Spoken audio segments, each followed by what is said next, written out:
আসসালামু আলাইকুম রহমতুল্লাহ। অনেকেই আমাকে বলতেছেন যে আপনি গণতন্ত্রের বিরুদ্ধে কথা বলেন।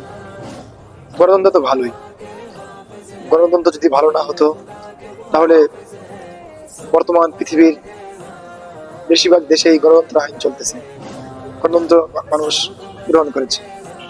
আমি বলবো, গণতন্ত্র পৃথিবীতে যখন প্রতিষ্ঠা হয় তখন গণতন্ত্রের উদ্দেশ্য ছিল ইসলামী শরিয়া অর্থাৎ খেলাফতের আইনকে, খেলাফতের সিস্টেম, শাসন ব্যবস্থাকে ধ্বংস করার মূল লক্ষ্য ছিল গণতন্ত্রের। অর্থাৎ গণতন্ত্রের মাধ্যমে আমাদের ইসলামের শরিয়ার সমস্ত সিস্টেমকে ধ্বংস করে দিয়ে মানুষকে এক জাতির এক গোলামীর জিঞ্জিরে আবদ্ধ করে রেখেছে। বিশেষ করে মুসলিম যুবকদেরকে, মুসলিম উম্মাহকে এক প্রকার ধ্বংসের দিকে ঠেলে দিয়েছে।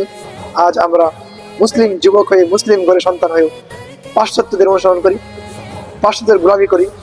এজন্য গণতন্ত্র কোনোদিন শান্তি, ইনসাফ, জাস্টিস প্রতিষ্ঠা করতে পারবে না। গণতন্ত্র খুনি তৈরি কারখানা, গণতন্ত্র সন্ত্রাস তৈরি কারখানা, গণতন্ত্র মদ, জুয়া ইত্যাদি তৈরি কারখানা।